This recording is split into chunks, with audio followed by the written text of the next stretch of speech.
historique un peu de ces 50 ans. Alors, célébrer un 50e anniversaire, c'est en quelque sorte s'autoriser à remonter dans le temps pour embrasser dans un seul regard toutes ces années, pour en recueillir la richesse. C'est donc à cette tâche que je me suis appliqué pour cet exercice de mémoire. Toutefois, vous me permettrez de remonter au-delà de l'histoire du ministère du diaconat dans l'Église de Saint-Hyacinthe pour souligner un trait important de sa préhistoire. Et pour cela, je vous transporte en 1963, au moment de la session automnale du Concile Vatican II, où 3 interventions sur le diaconat permanent peuvent être considérées comme fondatrices du diaconat, en ce sens qu'elles établissent les directions, les paramètres, tant doctrinaux que pratiques de ce ministère. Ces interventions furent celles des cardinaux Julius Döpfner de l'Allemagne, de Johannes Ladazori Riquetz du Pérou, et je vous donne en mille le 3e, Albert Léo Joseph Schwenens de la Belgique. Oh. Et voilà! C'était mon souhait à Monseigneur Barbeau. Voici ce que la Commission théologique internationale écrivait en rapport avec la restauration du diaconat permanent. Vatican II prévoit que les diacres vont s'engager dans des tâches qui sont au plus haut point nécessaires pour la vie de l'Église, mais qui, en un certain endroit, seraient difficilement accomplies en raison de la discipline courante de l'Église latine. Les difficultés de la situation présente, causées par le manque de prêtres, appellent une réponse. Le choix des fidèles est le facteur déterminant pour établir le diaconat permanent dans une église locale. Le rétablissement du diaconat permanent est donc supposé répondre à des besoins pastoraux qui sont graves et non seulement périphériques.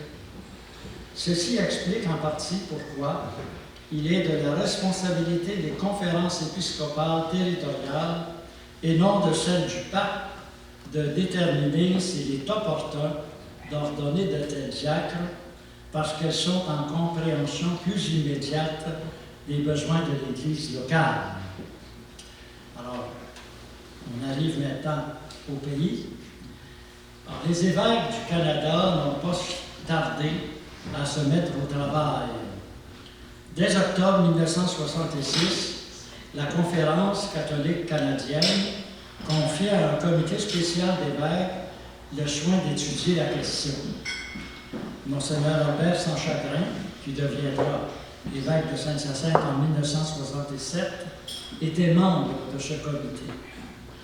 Et en septembre 1968, à la suggestion de ce comité, l'épiscopat canadien votait la restauration du diaconat permanent au Canada avec diacres mariés et non mariés selon les besoins.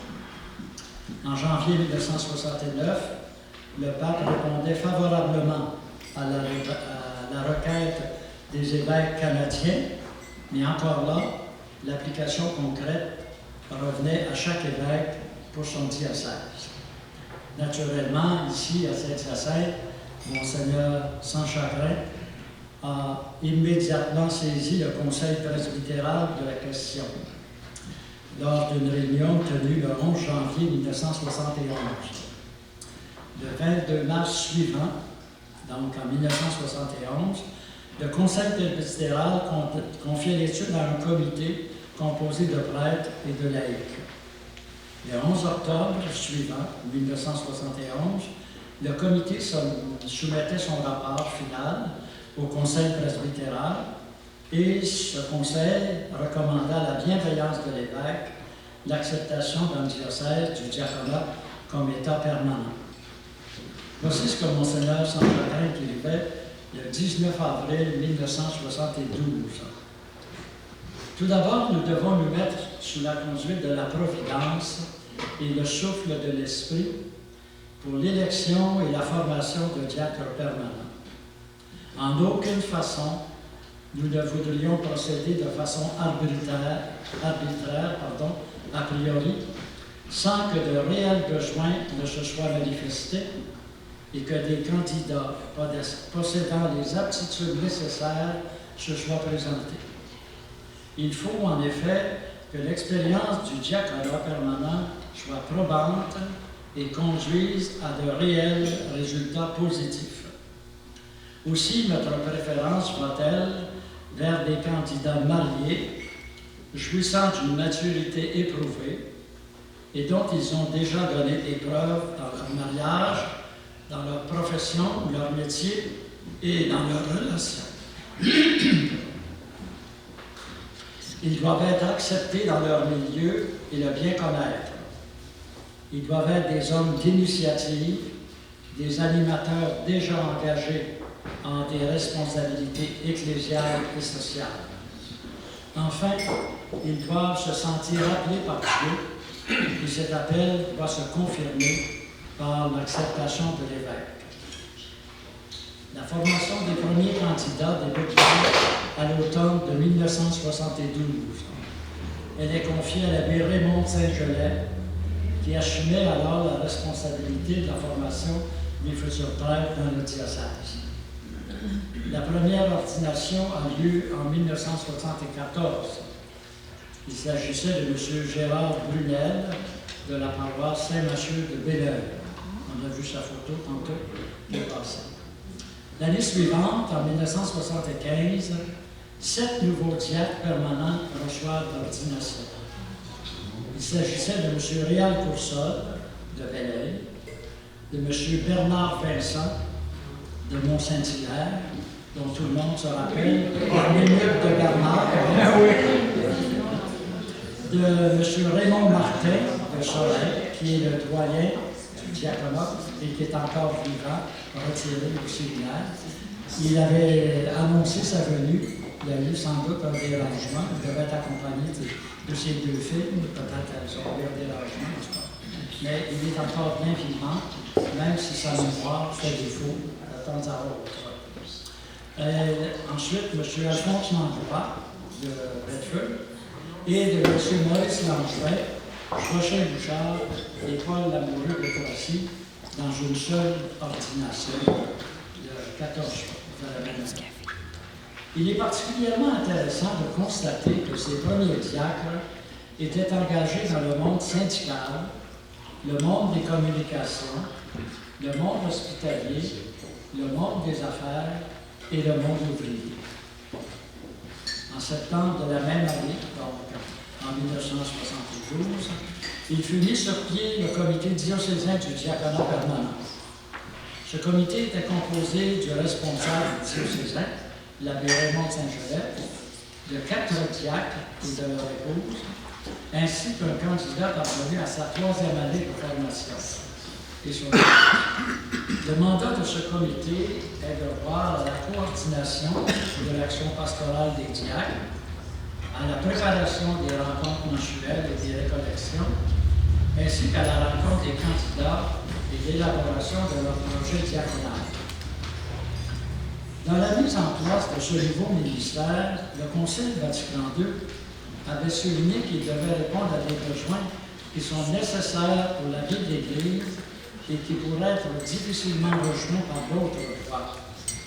Alors, c'est pourquoi Monseigneur Saint-Charbonnet accordait une grande importance au choix du projet pastoral du candidat qu'il admettait à l'ordination.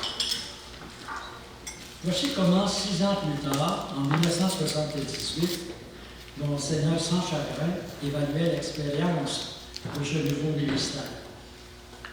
Évidemment, il n'est pas toujours facile de mesurer les fruits d'une expérience pastorale.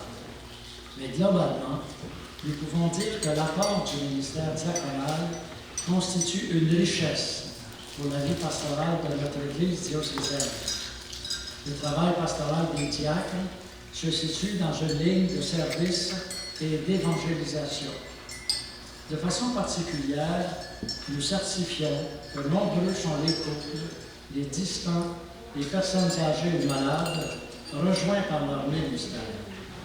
Puis, il est intéressant de noter qu'habituellement, la présence d'un diacre dans un milieu amène aussi des laïcs à s'engager. Monseigneur Chanchabel décède en 1979. Alors, Monseigneur Langevin, qui était déjà évêque auxiliaire, lui succède le 8 août de la même année.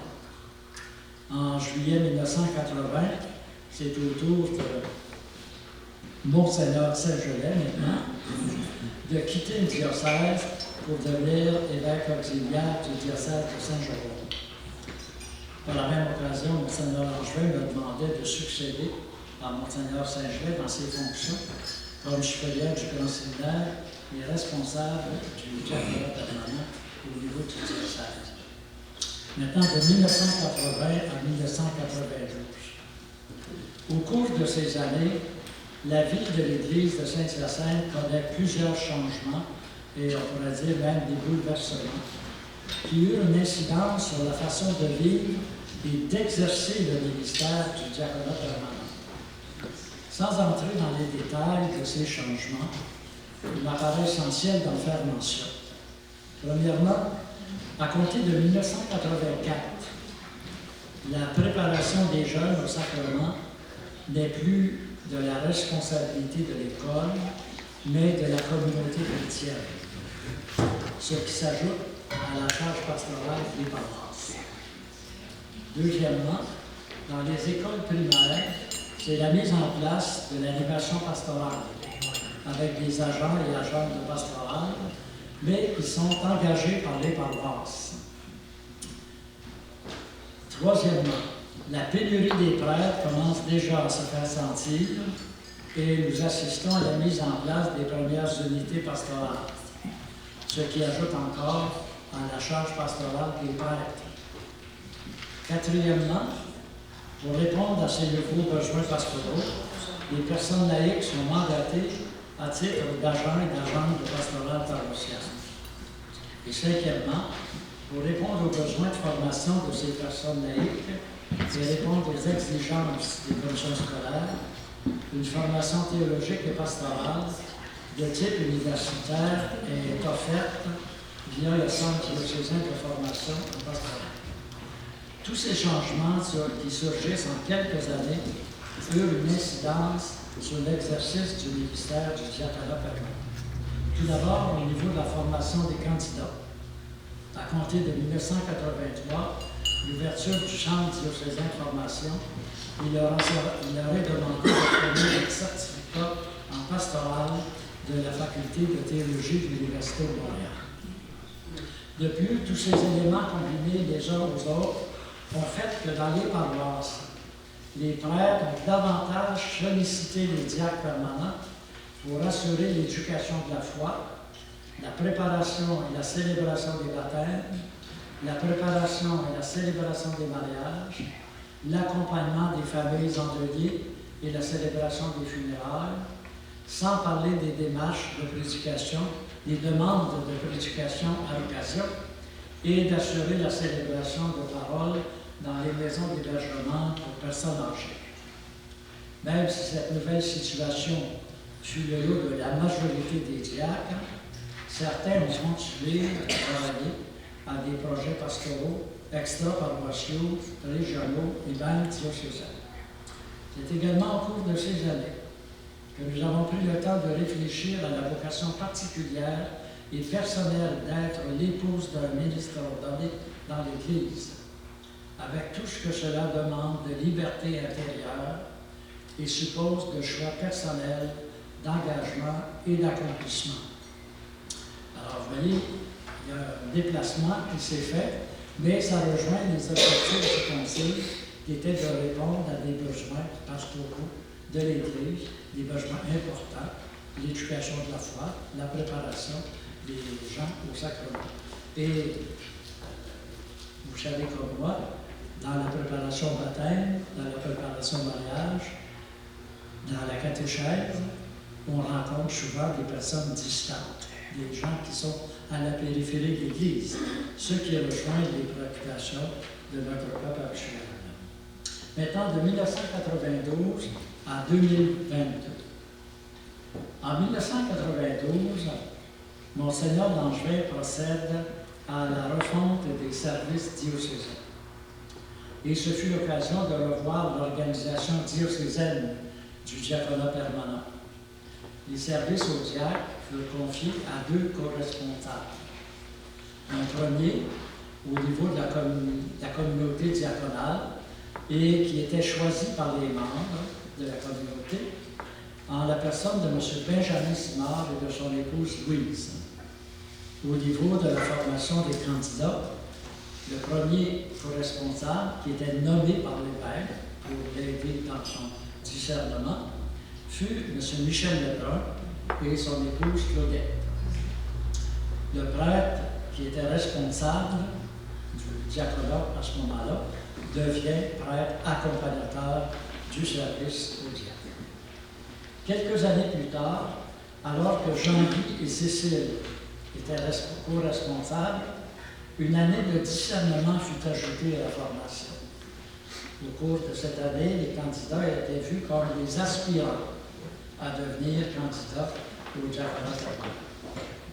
Au cours de cette année, les aspirants candidats étaient invités à quelques soirées de réflexion et d'échange sur le sens et les exigences de ce ministère, non seulement pour celui qui est ordonné, mais aussi pour l'épouse et les membres de la famille immédiate. Il est intéressant de se rappeler qu'à ces soirées, il y avait toujours 2 couples engagés dans ce ministère qui partageaient leur expérience. Sans doute, il y en a parmi nous autres qui sont venus à ces rencontres et qui ont participé, qui ont apporté leur contribution et leur témoignage. Maintenant, si on regarde l'avenir, comme moi, j'avais sans doute eu l'occasion de lire l'envoi des mois de mars et avril dernier, dans lequel nous retrouvons plusieurs témoignages de diacres et d'épouses.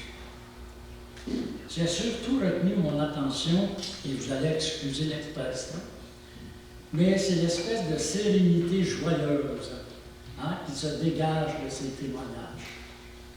Ce qui ressort également, c'est un esprit de service et un grand désir de présence au monde, et plus particulièrement en faveur des petits de nos frères et sœurs en humanité. Oui, à la lumière de ces témoignages, je crois que le diaconat permanent a de l'avenir dans l'Église de Saint-Hyacinthe, peu importe là où les formes qu'il prendra durant l'avenir. Je termine en rappelant ce que j'ai déjà mentionné dans un endroit précédent. Vous m'excuserez de le citer moi-même. L'importance de ce ministère dans notre Église ne vient pas des tâches que le diacre permanent peut accomplir ou accomplit dans les fêtes, mais bien en raison de sa signification d'être le signe sacramentel de la charité du Christ serviteur, qui est venu non pour être servi, mais pour servir et donner sa vie en rançon pour la multitude. Et en post-scriptum, je fais mention des prêtres du diocèse qui ont été responsables ou accompagnateurs au niveau du ministère du diaconat permanent au long de ces 50 années et qui ont apporté chacun leur contribution personnelle. D'abord, bien sûr, Monseigneur Raymond Saint-Gelais de 1972 à 1980, moi-même de 1980 à 1986, l'abbé André Godbout de 86 à 92, je reviens en 1992 jusqu'en 2001, et l'abbé Pierre Cordeau de 2001 à 2010, je reviens encore en 2010 à 2019, et finalement, j'en ai encore de 2019 à 2022. Voilà.